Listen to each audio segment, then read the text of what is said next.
Police ಅವರು ಸಹ ಬಂದಿದ್ದಾರೆ. ಅವರು ನಮ್ಮ ಆತ್ಮೀಯರು ಹೇಳ್ತಿದ್ದಾರೆ. ಜೊತೆಗೆ ನಮ್ಮ ಈ ಭಾಗದ ಮಾಧ್ಯಮದ ಮಿತ್ರರು ಸಹ ಬಂದಿದ್ದೀರಿ. ಜೊತೆಗೆ ಈ ಕಾರ್ಯಕ್ರಮ ಯಶಸ್ವಿಯಾಗಿ ಇವತ್ತು ನಡೀತಾ ಇದೆ ಅಂತ ಹೇಳಿದ್ರೆ ಇದಕ್ಕೆ ಕಾರಣೀಭೂತರಾದಂತ ನಮ್ಮ ಶಿಡ್ಲಘಟ್ಟ ವಿಧಾನಸಭಾ ಕ್ಷೇತ್ರದ JDS ಪಕ್ಷದ ಎಲ್ಲ ನಮ್ಮ ಕಾರ್ಯಕರ್ತರಿಗೆ, ಮುಖಂಡರುಗಳಿಗೆ, ಅಭಿಮಾನಿಗಳಿಗೆ ವಿಶೇಷವಾದಂತ ಅಭಿನಂದನೆಗಳನ್ನ, ವಂದನೆಗಳನ್ನ ಸಲ್ಲಿಸಲಿಕ್ಕೆ ಬಯಸ್ತೇನೆ. ನಾನು ಈ ಕಾರ್ಯಕ್ರಮದ ಮೆರವಣಿಗೆಯಲ್ಲಿ ಬರಬೇಕಾದ್ರೆ ಹೇಳ್ತಾ ಇದ್ರು ರವಿಯಣ್ಣ ಅವರು, ನಮ್ಮ ಶಿಡ್ಲಘಟ್ಟ ಕ್ಷೇತ್ರ ಬಹಳ ವಿಶೇಷವಾದಂತ ಕ್ಷೇತ್ರ. ಇಲ್ಲಿ ನಮ್ಮ ಕಾರ್ಯಕರ್ತರು ಬಹಳ ಗಟ್ಟಿ ಇದ್ದಾರೆ. ಅವರು ಗಟ್ಟಿದಿಂದಲೇ ನಾನು ಈ ಕ್ಷೇತ್ರದ ಶಾಸಕನಾಗಿ ಆಯ್ಕೆಯಾಗಲಿಕ್ಕೆ ಕಾರಣ ಅಂತಕ್ಕಂಥ ಮಾತನ್ನ ರವಿಯಣ್ಣ ಅವರು ಹೇಳ್ತಾ ಇದ್ರು. ನಾವು 2023 ವಿಧಾನಸಭಾ ಚುನಾವಣೆ ಆಯಿತು. ಆ ಚುನಾವಣೆ ಆದ ನಂತರ ನಮ್ಮ JDS ಪಕ್ಷ 19 ವಿಧಾನಸಭಾ ಕ್ಷೇತ್ರದಲ್ಲಿ ಮಾತ್ರ ನಾವು ಗೆಲುವನ್ನ ಕಂಡ್ವಿ. 224 ಕ್ಷೇತ್ರಗಳ ಪೈಕಿ ನಾವು ಗೆದ್ದಿದ್ದು 19 ಕ್ಷೇತ್ರಗಳನ್ನ ಮಾತ್ರ. ಅದಕ್ಕೆ ಕಾರಣಗಳು ನೂರಾರು ಇರ್ಬೋದು. ಅವತ್ತು ಇಡೀ ರಾಜ್ಯದಲ್ಲಿ ಜನ JDS ಪಕ್ಷ ಈ ಒಂದು ಸ್ಥಿತಿಗೆ ತಲುಪ್ತಲ್ಲ ಅಂತಕ್ಕಂಥ ಆತಂಕದಲ್ಲಿ ನಮ್ಮ ಎಲ್ಲ JDS ಪಕ್ಷದ ಕಾರ್ಯಕರ್ತರು ಇದ್ರು.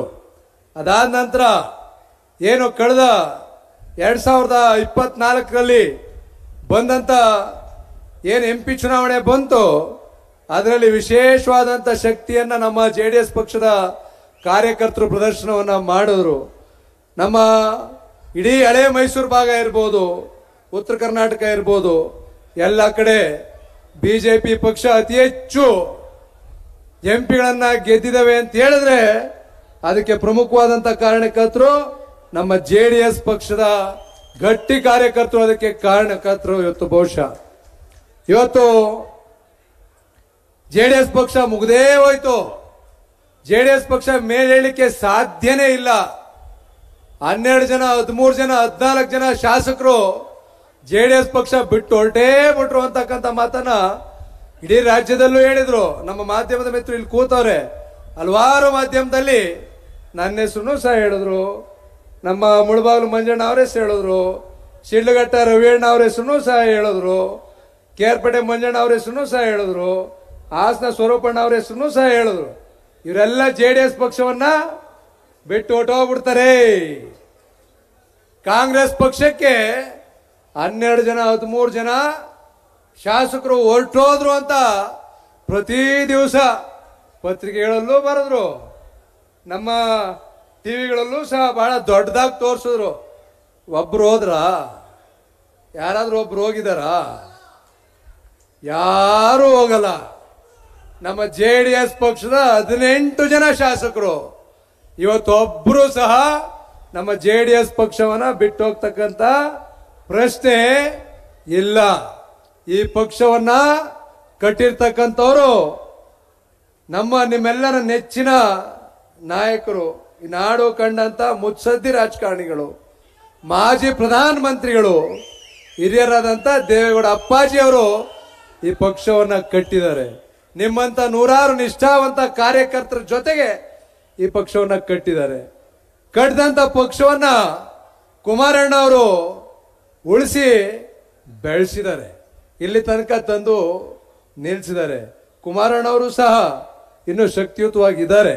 ಇವತ್ತು ಈ ಪಕ್ಷದಲ್ಲಿ ರಾಜ್ಯಾಧ್ಯಕ್ಷರಾಗಿದ್ದಾರೆ. ಅವರು ಕೇಂದ್ರ ಸರ್ಕಾರದಲ್ಲಿ ಮಂತ್ರಿಗಳಾಗಿದ್ದಾರೆ. ಬಹಳ ಅದ್ಭುತವಾಗಿ ಕೆಲಸವನ್ನ ಮಾಡ್ತಾ ಇದ್ದಾರೆ. ಬಹುಶಃ ನೀವೆಲ್ಲ ನೋಡಿರ್ತೀವಿ. ಇವತ್ತು ರೈತರು ಸಂಕಷ್ಟಕ್ಕೆ ಸಿಲುಕದಂತ ಸಂದರ್ಭದಲ್ಲಿ ಯಾರಾದ್ರೂ ಅವ್ರ ಪರ ಧ್ವನಿ ಎತ್ತಾರೆ ಅಂತ ಹೇಳಿದ್ರೆ ಅದ್ರ ಏಕೈಕ ನಾಯಕ ನಮ್ಮ ಕುಮಾರಣ್ಣ ಅವರು. ಬಹುಶಃ ಇವತ್ತು ಕೇಂದ್ರ ಸರ್ಕಾರದಲ್ಲಿ ನಮ್ಮ ಭಾಗದ ಹೊಗೆಸೊಪ್ಪಿನ ರೈತರು ಬಹಳ ಸಂಕಷ್ಟ ಪರಿಸ್ಥಿತಿಯಲ್ಲಿ ಇದ್ರು. ನಾನು ನಮ್ಮ ನಿಖಿಲ್ ಕುಮಾರಣ್ಣ ಅವ್ರಿಗೆ ಹೇಳಿದೆ, ದಯಮಾಡಿ ಈ ರೀತಿ ಪರಿಸ್ಥಿತಿ ಉಂಟಾಗಿದೆ, ನೀವು ನೆರವಿಗೆ ಧಾವಿಸಬೇಕು ಅಂತ ಹೇಳಿದೆ. ಇಮಿಡಿಯೇಟ್ ಆಗಿ ಅವರು ಕುಮಾರಣ್ಣ ಅವರ ಗಮನಕ್ಕೆ ತಂದು ದೆಹಲಿಗೆ ನಿಯೋಗವನ್ನ ಕರೆದುಕೊಂಡು ಹೋಗಿ ನಮ್ಮ ಭಾಗದ ಹೊಗೆಸೊಪ್ಪಿನ ರೈತರಿಗೆ ತೊಂದರೆ ಆಗದ ರೀತಿಯಲ್ಲಿ ನೋಡ್ಕೊಂಡಂತವ್ರು ನಮ್ಮ ನಿಖಿಲ್ ಕುಮಾರಸ್ವಾಮಿ ಅವರು, ಕುಮಾರಣ್ಣ ಅವರು. ನಾನು ಮೊನ್ನೆ ತಾನೇ ನಮ್ಮ ಮುಳಬಾಗಿಲು ಶಾಸಕರಾದಂಥ ಮಂಜಣ್ಣ ಅವರು ಸ್ಟ್ರೈಕ್ ಮಾಡ್ತಾ ಇದ್ರು ಅಲ್ಲಿ ವಿಧಾನಸೌಧದ ಮುಂದೆ. ಮಾವನ ನಮ್ಮ ಬೆಳೆಗಾರರಿಗೋಸ್ಕರ ಹೋರಾಟವನ್ನ ಮಾಡ್ತಾ ಇದ್ರು ನಮ್ಮ ವಿಧಾನಸೌಧದ ಮುಂದೆ. ನಾನು ನೋಡಿದೆ, ನಾನು ಬಂದಿರಲಿಲ್ಲ ಅವತ್ತು, ಟಿವಿಲಿ ಗಮನಿಸಿದೆ. ಅದಾದ ನಂತರ ಹೇಳಿದ್ರು ಕುಮಾರಣ್ಣ ಅವರು ಇವತ್ತು ನಮ್ಮ ಮಾವು ಬೆಳೆಗಾರ ನೆರವಿಗೆ ಬಂದಂತವ್ರು ಕುಮಾರಣ್ಣ ಅವರು ಅಂತ ಹೇಳಿದ್ರು. ಬಹುಶಃ ಈ ರೀತಿ ನಮ್ಮ ರೈತರ ವಿಚಾರದಲ್ಲಿ ವಿಶೇಷವಾದಂತಹ ಆಸಕ್ತಿಯನ್ನು ವಹಿಸಿರ್ತಕ್ಕಂಥವ್ರು ನಮ್ಮ ಕುಮಾರಣ್ಣ ಅವರು. ಆಂಧ್ರ ಪ್ರದೇಶದ ವೈಜಾಗ್ನಲ್ಲಿ 10,000 ಜನರು, 10,000 ಕಾರ್ಮಿಕರು ಇನ್ನೇನೋ ತಮ್ಮ ಜೀವನ ಅಳಿಸೋಗುತ್ತೆ ಅಂತಕ್ಕಂಥ ಸಂದರ್ಭದಲ್ಲಿ ಅವ್ರ ನೆರವಿಗೆ ಧಾವಿಸಿದಂಥವ್ರು ಕುಮಾರಣ್ಣ ಅವರು. ಕುಮಾರಣ್ಣ ಅವ್ರನ್ನ ಕರೆಸಿ ಆಯನ ಅಭಿಷೇಕ ಮಾಡಿದ್ರು. ನಮ್ಮ ಕರ್ನಾಟಕ ರಾಜ್ಯದಲ್ಲಿ ಏನಾಗ್ತಾ ಇದೆ, ಆಂಧ್ರ ಪ್ರದೇಶದಲ್ಲಿ ಅಂತ ಬೆಳವಣಿಗೆ ಆಗ್ಬೇಕು ಅಂತ ಹೇಳಿದ್ರೆ ಕರ್ನಾಟಕದಲ್ಲಿ ಯಾಕೆ ಸಾಧ್ಯ ಇಲ್ಲ ಅಂತಕ್ಕಂಥ ಪ್ರಶ್ನೆನ ನಾವೆಲ್ಲರೂ ಸೇರಿ ನಮ್ಮ ರಾಜ್ಯ ಸರ್ಕಾರಕ್ಕೆ ಮಾಡಬೇಕು. ಅಲ್ಲಿ ಚಂದ್ರಬಾಬು ನಾಯ್ಡು ಅವರು ಕುಮಾರಣ್ಣ ಅವ್ರ ಬಾರಿಗೆ 100 ಬಾರಿ ಬಂದು, ತೆಲಂಗಾಣ ಮುಖ್ಯಮಂತ್ರಿ ರೇವಂತ್ ರೆಡ್ಡಿ ಅವರು ಸಹ ಕಾಂಗ್ರೆಸ್ ಪಕ್ಷದವರೇ, 100 ಬಾರಿ ಕುಮಾರಣ್ಣ ಹತ್ರ ಹೋಗಿ ಕೂತ್ಕೊಂಡು ಚರ್ಚೆ ಮಾಡಿ ಅವ್ರ ರಾಜ್ಯಕ್ಕೆ ಆಗ್ಬೇಕಾಗಿರ್ತಕ್ಕಂಥ ಕೆಲಸ ಕಾರ್ಯಗಳನ್ನ ಮಾಡಬೇಕಾದ್ರೆ ನಮ್ಮ ರಾಜ್ಯದಲ್ಲಿ ಕಾಂಗ್ರೆಸ್ ಪಕ್ಷ ಅಧಿಕಾರದಲ್ಲಿ ಇದೆ. ಬಹುಶಃ ಇವತ್ತು ನಮಗೆ ಯಾವುದೇ ಪಕ್ಷ ಅಧಿಕಾರದಲ್ಲಿರಲಿ, ಅದು JDS ಇರ್ಬೋದು, ಬಿಜೆಪಿ ಇರ್ಬೋದು, ಕಾಂಗ್ರೆಸ್ ಇರ್ಬೋದು, ನಮ್ಗೆ ಆಗ್ಬೇಕಾಗಿರ್ತಕ್ಕಂಥದ್ದು ನಮ್ಮ ಜನರ ಕೆಲಸ, ಅವರ ಕಷ್ಟ ಸುಖಗಳಿಗೆ ಸ್ಪಂದಿಸ್ತಕ್ಕಂಥ ಕೆಲಸ ಆಗ್ಬೇಕು. ಕುಮಾರಣ್ಣ ಅವ್ರ ಬಳಿ ಹೋಗಿ ಕೂತ್ರೆ ಈ ಭಾಗಕ್ಕೆ ಶಿಡ್ಲಘಟ್ಟ ಇರ್ಬೋದು, ಹಲವಾರು ವಿಧಾನಸಭಾ ಕ್ಷೇತ್ರಗಳಿಗೆ ಇವತ್ತು ಕಾರ್ಖಾನೆಗಳನ್ನ ತರ್ತಕ್ಕಂಥ ಅವಕಾಶಗಳಿದಾವೆ. ಒಂದೇ ಒಂದು ಬಾರಿ ನಮ್ಮ ರಾಜ್ಯ ಸರ್ಕಾರದ ಪ್ರತಿನಿಧಿಗಳಾಗ್ಲಿ, ಮುಖ್ಯಮಂತ್ರಿಗಳಾಗ್ಲಿ, ಉಪಮುಖ್ಯಮಂತ್ರಿಗಳಾಗ್ಲಿ ಕುಮಾರಣ್ಣ ಅವ್ರನ್ನ ಭೇಟಿ ಮಾಡತಕ್ಕಂಥ ಪ್ರಯತ್ನವನ್ನು ಸಹ ಮಾಡಿಲ್ಲ. ಈ ನಿಟ್ಟಿನಲ್ಲಿ ನಾನು ಹೇಳ್ತಕ್ಕಂಥದ್ದು ಇಷ್ಟೇ, ಕುಮಾರಣ್ಣ ಅವರು ಯಾವುದೇ ಕಷ್ಟ ಬರಲಿ, ನಮ್ಮ ರೈತರು ಇರ್ಲಿ, ಮತ್ತೊಬ್ರು ಇರ್ಲಿ, ಅವರ ಕಷ್ಟಗಳಿಗೆ ಸ್ಪಂದಿಸ್ತಕ್ಕಂಥ ಕೆಲಸವನ್ನ ಪ್ರಾಮಾಣಿಕವಾಗಿ ಕೇಂದ್ರ ಸರ್ಕಾರದಲ್ಲಿ ಇದ್ದು ಮಾಡ್ತಾ ಇದ್ದಾರೆ. ಅವ್ರು ಕೇಂದ್ರ ಸರ್ಕಾರದಲ್ಲಿ ಬಹಳ ಬ್ಯುಸಿ ಇದ್ದಾರೆ. ಇವತ್ತು 2 ನರೇಂದ್ರ ಮೋದಿಜಿ ಅವರು ಉಕ್ಕು, ಬೃಹತ್ ಕೈಗಾರಿಕೆ, 2 ಬೃಹತ್ ಖಾತೆಗಳನ್ನ ಇವತ್ತು ಕುಮಾರಣ್ಣ ಅವರ ಹೆಗಲಿಗೆ ಹೊಣೆಯನ್ನ ಹಾಕಿದ್ದಾರೆ. ಇವತ್ತು ಕರ್ನಾಟಕ ರಾಜ್ಯಕ್ಕೆ ಪ್ರತಿನಿತ್ಯ ಸಿಗ್ತಾ ಇದ್ರು. ಒಬ್ಬ ಸಾಮಾನ್ಯ ರೈತನಿಂದ ಹಿಡಿದು ಯಾವುದೇ ಮುಖಂಡ ಹೋದ್ರು ಸಹ ಸಿಗ್ತಾ ಇದ್ರು. ಇವತ್ತು ಆ ಪರಿಸ್ಥಿತಿ ಇಲ್ಲ. ಅವರು ದೆಹಲಿಗೆ ಹೋಗಿ 24 ಗಂಟೆಗಳ ಕಾಲ ಕೆಲಸವನ್ನ ಮಾಡಬೇಕಾದಂತ ಪರಿಸ್ಥಿತಿ ಇವತ್ತು ನಮ್ಮ ರಾಜ್ಯದಲ್ಲಿ ನಿರ್ಮಾಣ ಆಗಿದೆ. ಈ ಸಂದರ್ಭದಲ್ಲಿ ನಮ್ಮ JDS ಪಕ್ಷದ ಶಾಸಕರು, ನಮ್ಮ JDS ಪಕ್ಷದ ಮುಖಂಡರು, ನಮ್ಮ JDS ಪಕ್ಷದ ಕಾರ್ಯಕರ್ತರು ಯಾರ ಬಳಿಗೆ ಹೋಗ್ಬೇಕು, ತಮ್ಮ ಕಷ್ಟ ಸುಖಗಳನ್ನ ಯಾರ ಬಳಿ ಹೇಳ್ಬೇಕು ಅಂತಕ್ಕಂಥ ಪರಿಸ್ಥಿತಿ ಎದುರಾದಂತ ಸಂದರ್ಭದಲ್ಲಿ ನಾವೆಲ್ಲ ಶಾಸಕ ಮಿತ್ರರು, ನಮ್ಮ ಮುಖಂಡರುಗಳು ಒಂದು ಮನವಿಯನ್ನ ಮಾಡಿದ್ವಿ. ಇವತ್ತು ನಿಖಿಲ್ ಕುಮಾರಸ್ವಾಮಿ ಅವರು ನಮ್ಮೆಲ್ಲ ಯುವಕರ ಆಶಾ ಕಿರಣ ಅವರು. ಬಹುಶಃ ಇವತ್ತು ಚನ್ನಪಟ್ಟಣ ಕ್ಷೇತ್ರದಲ್ಲಿ ಸ್ಪರ್ಧೆಯನ್ನು ಮಾಡಿದ್ರು. ಅವ್ರು ನಿಲ್ತಕ್ಕಂಥ ಅವಶ್ಯಕತೆ ಇರಲಿಲ್ಲ. JDS ಪಕ್ಷದ ಉಳಿವಿಗಾಗಿ, ನಮ್ಮ ಕಾರ್ಯಕರ್ತರ ಉಳಿವಿಗಾಗಿ ಇವತ್ತು ಚನ್ನಪಟ್ಟಣದಲ್ಲಿ ಸ್ಪರ್ಧೆಯನ್ನ ಮಾಡಿದ್ರು. ಅಲ್ಲೇನು ಆಯ್ತು ಬಿಡಿ, ಇರ್ಲಿ. ಆದ್ರೂ ಸಹ ಅವರು ಎದೆಗುಂದಿಲ್ಲ. ಇವತ್ತು ಇಡೀ ರಾಜ್ಯದಲ್ಲಿ ದೇವೇಗೌಡ ಅಪ್ಪಾಜಿ ಅವರು ಕಟ್ಟಿದಂತ ಪಕ್ಷವನ್ನ, ಕುಮಾರಣ್ಣ ಅವರು ಉಳಿಸಿ ಬೆಳೆಸಿರ್ತಕ್ಕಂಥ ಪಕ್ಷದ ಜವಾಬ್ದಾರಿಯನ್ನ ನಾನು ತೆಗೆದುಕೊಳ್ತೀನಿ. ನಮ್ಮ ಕಾರ್ಯಕರ್ತರ ಜೊತೆಗೂಡಿ ಒಬ್ಬ ಸಾಮಾನ್ಯ ಕಾರ್ಯಕರ್ತನಾಗಿ ಇಡೀ ರಾಜ್ಯ ಸುತ್ತಿ ಮತ್ತೊಮ್ಮೆ 2028ರ ಚುನಾವಣೆಯಲ್ಲಿ NDA ಮೈತ್ರಿ ಪಕ್ಷದ ಸರ್ಕಾರವನ್ನ ಅಧಿಕಾರಕ್ಕೆ ತರ್ತೀವಿ, ಕುಮಾರಣ್ಣ ಅವರನ್ನ ಮುಖ್ಯಮಂತ್ರಿ ಮಾಡೇ ಮಾಡ್ತೀವಿ ಅಂತಕ್ಕಂಥ ಒಂದು ದೃಢವಾದಂತ ಸಂಕಲ್ಪವನ್ನ ಇಟ್ಟು ಇವತ್ತು ಇಡೀ ರಾಜ್ಯವನ್ನ ಸುತ್ತಾ ಇದ್ದಾರೆ.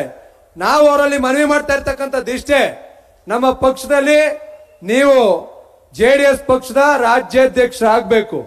2028ಕ್ಕೆ ಕುಮಾರಣ್ಣ ಅವರು ಈ ರಾಜ್ಯದ ಮುಖ್ಯಮಂತ್ರಿ ಆಗಬೇಕು. ಅದಾದ ನಂತರ ಮುಂದೊಂದು ದಿನ ಅದೇ ಸ್ಥಾನದಲ್ಲಿ ನಿಮ್ಮನ್ನ ಕಾಣಬೇಕು ಅಂತಕ್ಕಂಥ ಬಹಳ ದೊಡ್ಡ ಆಸೆಯನ್ನ ನಾವು, ನಮ್ಮ ಶಾಸಕ ಮಿತ್ರರು, ನಮ್ಮ ಇಡೀ ಪಕ್ಷದ ಕಾರ್ಯಕರ್ತರು ಎಲ್ಲರೂ ಸಹ ಹೊಂದಿದ್ದೇವೆ. ನಾವೆಲ್ಲರೂ ಸಹ ನಿಮ್ ಜೊತೆಗಿರ್ತೇವೆ. ಧೈರ್ಯವಾಗಿ ಮುನ್ನುಗ್ಗಿ.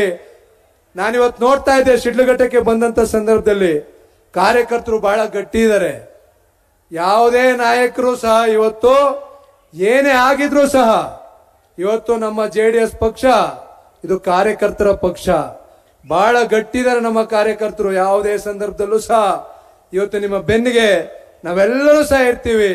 ಪಕ್ಷವನ್ನ ಮುನ್ನಡೆಸಬೇಕಾದಂತ ಜವಾಬ್ದಾರಿ ನಿಮ್ ಮೇಲಿದೆ. ಅದನ್ನ ಬಹಳ ಪ್ರಾಮಾಣಿಕವಾಗಿ ನೀವು ಇಡೀ ರಾಜ್ಯದಲ್ಲಿ ಮಾಡ್ತಾ ಇದ್ದೀರಿ.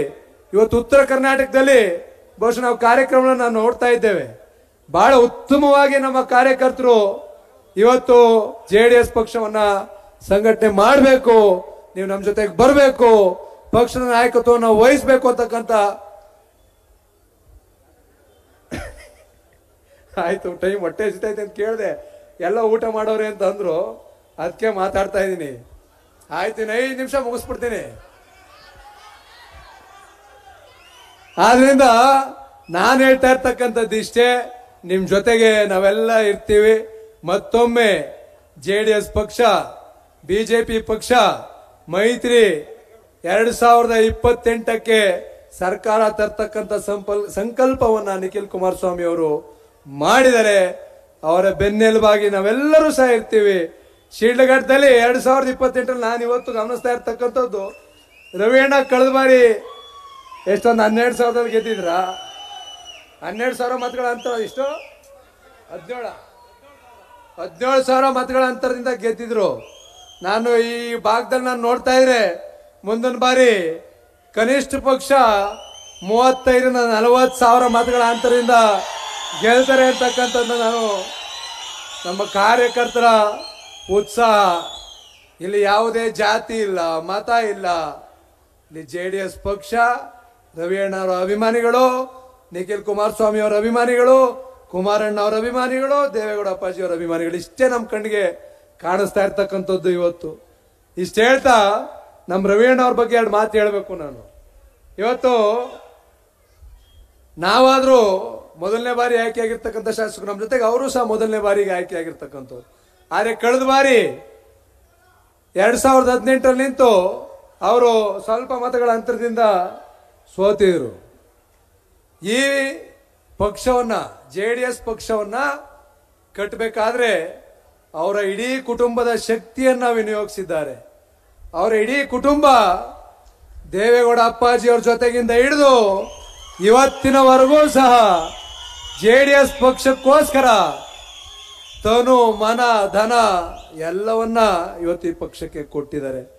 ಇಂಥ ನಿಷ್ಠಾವಂತ ಕಾರ್ಯಕರ್ತರಿವರೆಗೂ ಯಾರು ಜೆಡಿಎಸ್ ಪಕ್ಷಕ್ಕೆ ಏನು ಮಾಡಲಿಕ್ಕೆ ಸಾಧ್ಯ ಇಲ್ಲ. ಇವತ್ತು ನಾವು ಸೇರ್ತಾ ಇರ್ತೀವಿ ಅಂದ್ರೆ ನಾವು ಅಧಿವೇಶನ ನಡೀತಕ್ಕಂಥ ಸಂದರ್ಭದಲ್ಲಿ ನಾವಾದ್ರೂ 1 ದಿವಸ 2 ದಿವಸ ಬೆಂಗಳೂರಿಗೆ ಬಂದು ಉಳಿತೀವಿ. ನಮ್ಮ ರವಿಯಣ್ಣ 1 ದಿವಸನೂ ಬಹುಶಃ ಕ್ಷೇತ್ರ ಬಿಟ್ಟಿಲ್ಲ ಅಂತ ನನ್ನ ಭಾವನೆ. ಒಂದೇ 1 ದಿವಸನೂ ಈ ಕ್ಷೇತ್ರ ಬಿಟ್ಟು ಹೋಗಿಲ್ಲ. ನಾವಾದ್ರೂ ನಮ್ಮ ಸಹಕಾರ ಕ್ಷೇತ್ರ ಚುನಾವಣೆ, ಬೇರೆ ಚುನಾವಣೆ, ನಮ್ಮ ಅಧಿವೇಶನ ಆಳು ಮೂಳು ಅಂತೇಳಿ 3-4 ದಿವಸನಾದ್ರೂ ಬಂದು ಬೆಂಗಳೂರಲ್ಲಾದ್ರೂ ಉಳ್ಕೊಳ್ತೀವಿ. ಒಂದೇ ದಿವಸ ಕ್ಷೇತ್ರ ಬಿಟ್ಟಿರದೇ ಇರ್ತಕ್ಕಂಥ ಏಕೈಕ ಶಾಸಕ 224 ಜನದಲ್ಲಿ ಯಾರಾದ್ರೂ ಇದ್ರೆ ಅದು ನಮ್ಮ ರವಿಯಣ್ಣ ಅವರು. ಜೊತೆಗೆ ಆಯ್ತು, 1 ನಿಮಿಷ, ವಿಶೇಷವಾಗಿ ನಮ್ಮ ಪಕ್ಷದಲ್ಲಿ ನಾವು 18 ಜನ ಶಾಸಕರು ಇವತ್ತು ಇರ್ತಕ್ಕಂಥದ್ದು. 18 ಜನರಲ್ಲೂ ಅತಿ ಹೆಚ್ಚು ಕೆಲಸವನ್ನ, ಅಭಿವೃದ್ಧಿ ಕೆಲಸವನ್ನ ಯಾರಾದ್ರೂ ತಂದಿದ್ರೆ ಅದು ನಮ್ಮ ರವಿಯಣ್ಣ ಅವರೇ. ಹೆಂಗ್ ತಂದವ್ರೆ ಅಂತ ಗೊತ್ತಿಲ್ಲ, ಹೆಂಗ್ ತಂದವ್ರೆ ಅಂತ ನಾನಂತೂ ಹೇಳಕ್ ಸಾಧ್ಯ ಇಲ್ಲ. ನಾನು ಹೇಳ್ತಾ ಇರ್ತೀನಿ, ರವಿಯಣ್ಣ ಅದ್ ಹೆಂಗೆ ನಂಗೊಂಚೂರು ಹೇಳ್ಕೊಡು, ನಮ್ಗೊಂಚೂರು ಅಭಿವೃದ್ಧಿ ಕೆಲಸ ಕಾರ್ಯ ತರದ್ ಹೇಳ್ಕೊಡು ಅಂತ ಹೇಳ್ತಾ ಇರ್ತೀನಿ. ಆ ರೀತಿಯಲ್ಲಿ ಇವತ್ತು ನಾವೆಲ್ಲರೂ ಸಹ ರವಿಯಣ್ಣ ಅವರಿಂದ ಕಲಿಬೇಕಾಗಿರ್ತಕ್ಕಂಥ ಅನೇಕ ಪಾಠಗಳು ಇದಾವೆ. ಅದನ್ನೆಲ್ಲ ನೋಡಿ ನಾವು ಸಹ ಕಲಿತಾ ಇದ್ದೀವಿ. ಅವರ ನಿಷ್ಠೆ, ಪ್ರಾಮಾಣಿಕತೆ, ಜನರ ಜೊತೆಗೆ ಇರ್ತಕ್ಕಂಥ ಒಡನಾಟ ನಾವು ಸಹ ಅಲ್ಪ ಸ್ವಲ್ಪ ರವಿಯಣ್ಣ ಅವರಿಂದ ಕಲ್ಕೊಳ್ತಾ ಇದ್ದೀವಿ. ಆದ್ರಿಂದ ಊಟಕ್ಕೆ ಹೊಟ್ಟೆ ಹಸಿದಾಯ್ತು ರವಿಯಣ್ಣ ಅವ್ರಿಗೆ. ಇಷ್ಟ ಹೇಳ್ತಾ ಹೆಚ್ಚಿಗೆ ಮಾತಾಡಿದ್ರೆ ದಯಮಾಡಿ ಕ್ಷಮಿಸಿ. ಶಿಡ್ಲಘಟ್ಟ ಕ್ಷೇತ್ರ ಮುಂದಿನ ಬಾರಿ 100ಕ್ಕೆ 100 ಬಾರಿ ರವಿಯಣ್ಣ ಅವರು ಶಿಡ್ಲಘಟ್ಟ ಕ್ಷೇತ್ರದ ಶಾಸಕರಾಗ್ತಾರೆ.